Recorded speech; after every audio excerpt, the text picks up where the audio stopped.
તમે રેડી કહેજો મિત્રો. રેડી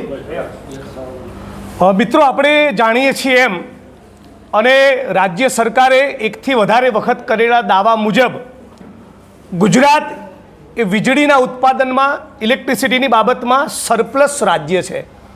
એટલે કે અહીંયા જરૂરિયાત કરતાં વધારે વીજળીનું ઉત્પાદન થાય છે. એ છતાં કેટલીક મોટી કોર્પોરેટ કંપનીઓ, પૂંજીપતિઓ, ઉદ્યોગપતિઓને સાચવવા, કરોડપતિઓને ખરબપતિ બનાવવા માટે ગુજરાતની ભારતીય જનતા પાર્ટીની સરકાર એ કંપનીઓ સાથે મિલીભગત કરી ખાસ કરીને સૌરાષ્ટ્રના અને પછી આગળ જતાં ગુજરાતના 26 જેટલા જિલ્લાઓમાં ખેડૂતોની સદંતર મરજીની વિરુદ્ધ એમના ખેતરમાં બળજબરીપૂર્વક દાદાગીરી કરીને વીજળીના થાંભલા નાખી રહ્યા છે.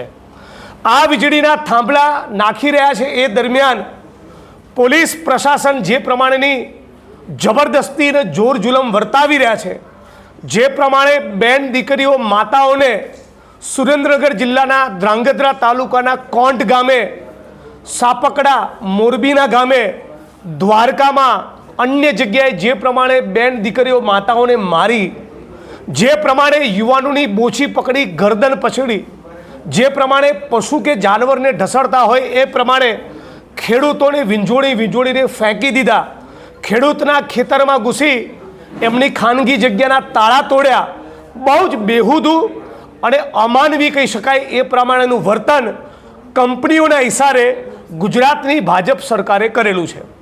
આખા ગુજરાતમાં લગભગ 26 જેટલા જિલ્લામાં આ પ્રમાણે વીજળીના થાંભલા લાગવાના છે. હું ગઈકાલે ધ્રાંગધ્રાના કોંટ ગામની મુલાકાત લઈ આવ્યો, જે 67 મીટરની ત્રિજ્યામાં જેટલા વ્યાપમાં વીજળીનો થાંભલો પેલું સ્ટ્રક્ચર ઊભું કરવાનું હોય છે એ સિવાયની જગ્યામાં લગભગ 1.5 કિલોમીટર સુધીનો એરિયા આ કંપનીઓએ સંપૂર્ણ ગેરકાયદેસર રીતે કાનૂન, બંધારણ, કાયદાકીય જોગવાઈઓની ઉપરવટ જઈ ખેડૂતોની મરજીની વિરુદ્ધ, જાણે ખેડૂતોનું કોઈ અસ્તિત્વ જ ના હોય એ પ્રમાણે ચારે બાજુ દોરડા ખેંચેલા છે, પોતાનો માલ સામાન પાથરેલો છે. એટલે કે ખેડૂતોની ખેતીની જમીનની વપરાશ એ કલેક્ટરે આપેલી પરવાનગી સિવાય કરવાની, પણ એના વળતરનું એક ફદિયું પણ નહીં આપવાનું. અને જો વળતર માગે તો પોલીસને આગળ ધરી બેફામ રીતે એમની સાથે મારકૂટ કરવાની.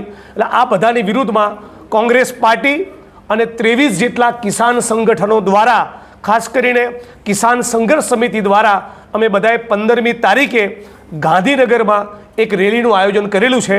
રેલીમાં 1111 જેટલા ટ્રેક્ટરો ગાંધીનગર પહોંચશે અને ગાંધીનગર પહોંચી અમે સરકારને ચેતવણી આપવાના છીએ કે પૂંજીપતિઓ, ઉદ્યોગપતિઓ અને આ કંપનીઓની દલાલી બંધ કરો. બાકીની વાત વિગતે આ મુદ્દા પર વધારે ગહેરાઈથી કામ કરી રહેલા અમારા કિસાન કોંગ્રેસના સાથી પાલભાઈ આંબલે તમારી વચ્ચે મૂકશે.